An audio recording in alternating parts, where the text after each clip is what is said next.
Hello students, पिछली video में हमने ब्लैक बॉडी रेडिएशंस और फोटोइलेक्ट्रिक इफेक्ट के बारे में पढ़ा था। अब हमारा नेक्स्ट टॉपिक है explanation of photoelectric effect using quantum theory. इसके अंदर आइंस्टीन नाम के एक साइंटिस्ट ने रिसर्च की। उसने देखा कि when light of incident have a certain minimum frequency, जिसको हम थ्रेशोल्ड फ्रीक्वेंसी बोलते हैं, fall on a metal surface, the electron of metal detached from the surface. इससे हमें पता लगता है कि एक मेटल सरफेस के ऊपर जो लाइट का जो फोटोन उस पर गिर रहा है, उसकी एक मिनिमम फ्रीक्वेंसी होनी चाहिए और उस मिनिमम फ्रीक्वेंसी को थ्रेशोल्ड फ्रीक्वेंसी बोलते हैं। इस ग्राफ से आप समझ जाएंगे कि इस ग्राफ के अंदर यहाँ पर जब तक ये जीरो है इससे स्टार्ट नहीं होगा, यहाँ से इसकी स्टार्ट होगी। ये फ्रीक्वेंसी यहाँ से ये इसकी जो मिनिमम फ्रीक्वेंसी है जिससे ये ग्राफ होना स्टार्ट हो जाता है। ठीक है, तो यहाँ से इसकी स्टार्ट हो जाएगा और जैसे जैसे हम फ्रीक्वेंसी को बढ़ाते जाएंगे उसकी जो लाइट इमिशन है, इलेक्ट्रॉन का इमिशन है, वो बढ़ता जाएगा और एक सर्टेन लिमिट के बाद में यहाँ मैक्सिमम होगा।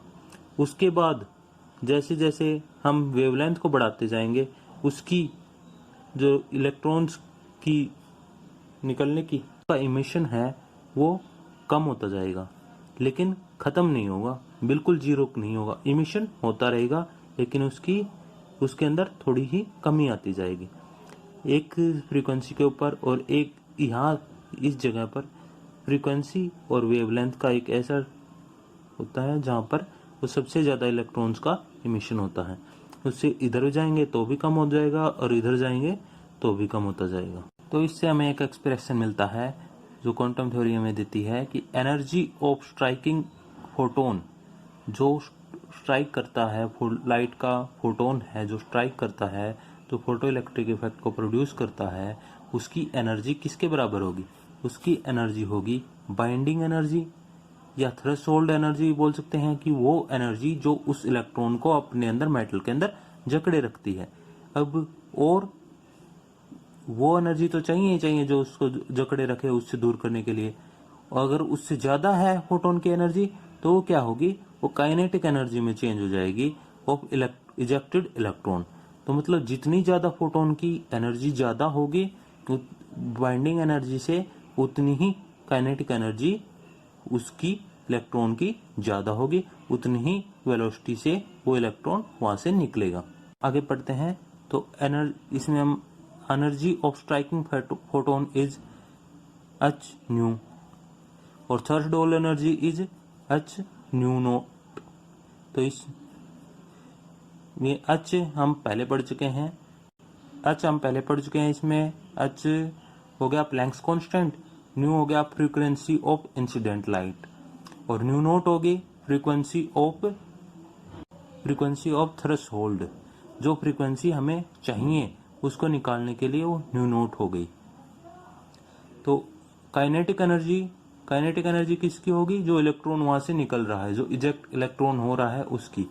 तो उसकी के लिए आइंस्टीन ने एक्सप्रेशन दिया है काइनेटिक एनर्जी के लिए 1/2 mv²। तब हमें तीनों वैल्यू मिल गई, energy of striking photon, threshold energy और काइनेटिक एनर्जी। अब इसको ऊपर वाले एक्सप्रेशन में हम रख देंगे तो उससे क्या मिलेगा? H new is equal to H new not plus में 1/2 mv²। अब हमें निकालने किसकी है? Kinetic energy of electron. तो वो kinetic energy of electron 1/2 mv² हो जाएगी H bracket start new minus new nought.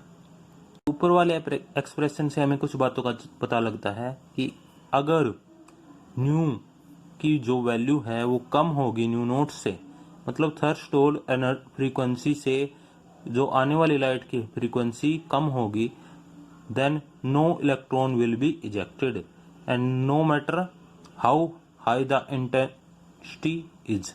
तो लाइट की कितनी भी इंटेंसिटी रहे, वेवलेंथ का कोई भी उस पर फर्क नहीं पड़ेगा, अगर उसकी जो फ्रीक्वेंसी है वो थ्रेशोल्ड फ्रीक्वेंसी से कम होगी तो फिर वो उसमें से कोई भी इलेक्ट्रॉन इजेक्ट नहीं होगा।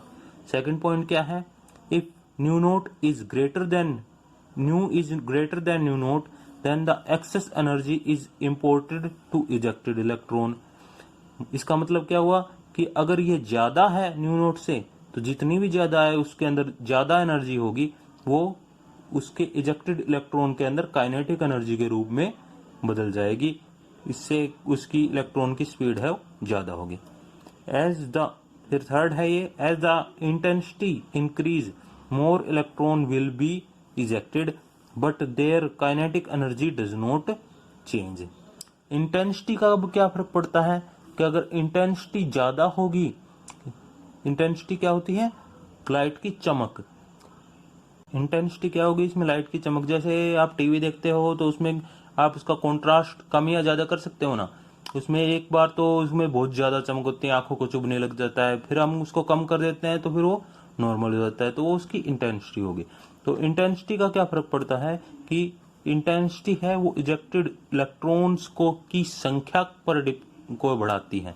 अगर इलेक्ट्रॉन्स की संख्या बढ़ जाएगी अगर इंटेंसिटी ज्यादा है, लेकिन उसकी काइनेटिक एनर्जी के ऊपर कौन फर्क डालता है? उसकी फ्रीक्वेंसी। फ्रीक्वेंसी ज्यादा होगी तभी उसकी काइनेटिक एनर्जी यानी स्पीड ऑफ इलेक्ट्रॉन ज्यादा होगी। अब नेक्स्ट है अब हमारा ड्यूल बिहेवियर ऑफ रेडिएशंस या वेव्स। वेव्स का ड्यूल बिहेवियर क्या है? ड्यूल बिहेवियर मतलब एक तो वेव नेचर है इनका और एक पार्टिकल नेचर है। तो सम फिनोमेना जैसे रिफ्लेक्शन है, रिफ्रैक्शन है, डिफ्रैक्शन है। रिफ्लेक्शन कैसा? लाइट का एक जगह पर गिरना, वहां से दूर चले वापस आ जाना उसी जगह पर उसी मीडियम में। रिफ्रैक्शन क्या होगा? उसके अंदर जाना लेकिन उसका थोड़ा मुड़ जाना। जैसे पानी के अंदर हम देखते हैं तो फिर उसकी तलय है वो, उसकी सतह है वो उठी हुई दिखाई देती है। डिफ्रैक्शन मतलब कि डिफ्रैक्शन का क्या है मतलब कि अगर एक छेद से लाइट आ रही है किसी जगह पर, तो ऐसा नहीं है कि वो एक छेद से सिर्फ एक छेद के ही अंदर रहेगी, वो बाहर जाएगी तो थोड़ा उसके अंदर फैलती जाएगी। जैसे टॉर्च से हम लाइट मार एक जगह पर भेजते हैं तो क्या होता है, वो नहीं, टॉर्च की गोलाई है उतनी ही लाइट में जगह लाइट वो रोशनी नहीं करती, वो पूरी उसका सर्कल बहुत बड़ा होता है। तो इसी ये उसका फिनोमेना डिफ्रैक्शन कहलाता है। तो ये क्या है? इसके वेव नेचर वर एक्सप्लेन यूजिंग वेव नेचर। ये वेव नेचर को एक्सप्लेन करते हैं इलेक्ट्रोमैग्नेटिक रेडिएशंस को में। तो फिर इलेक्ट्रोमैग्नेटिक रेडिएशंस में लाइट भी एक इलेक्ट्रोमैग्नेटिक रेडिएशन है। तो फिर सम फिनोमेना, अब दूसरे नेचर को कौन कौन से फिनोमेना एक्सप्लेन करते हैं? Photo electric effect and black body radiation and spectrum. इसमें हमने फोटो इलेक्ट्रिक इफेक्ट पढ़ लिया, ब्लैक बॉडी रेडिएशन पढ़ लिया। अब तीसरा वो है स्पेक्ट्रम। ये किसको एक्सप्लेन करते हैं? Particle nature of the radiation, की रेडिएशन है जो लाइट है वो पार्टिकल की तरह भी काम करते हैं। इन सब से हमें पता लगता है कि जो लाइट है या इलेक्ट्रोमैग्नेटिक रेडिएशंस हैं वो ड्यूल नेचर के होते हैं। तो अब हमने फोटो इलेक्ट्रिक इफेक्ट पढ़ लिया, ब्लैक बॉडी रेडिएशन पढ़ लिया, तीसरा है इसके अंदर स्पेक्ट्रम या स्पेक्ट्रा। अब ये स्पेक्ट्रम या स्पेक्ट्रा क्या है?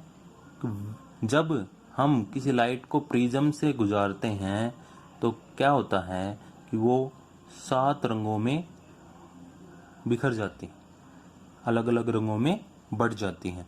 तो इस तरीके से लाइट का बट जाना अलग अलग कलर्स में, अलग अलग फ्रीक्वेंसी के अलग अलग वेवलेंथ के कलर्स में उसका बट जाना स्पेक्ट्रम कहलाता है। ठीक है, जो हमने पीछे पढ़ा था विजिबल रीजन, वो कहां से कहां तक था? वो 400 नैनोमीटर से 700 नैनोमीटर के बीच में था। उसमें जो बढ़ जाना वो क्या कहलाता है? स्पेक्ट्रम।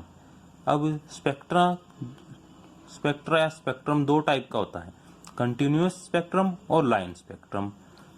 कंटिन्यूअस स्पेक्ट्रम कौन सा होगा? Spectrum consist of all the wavelength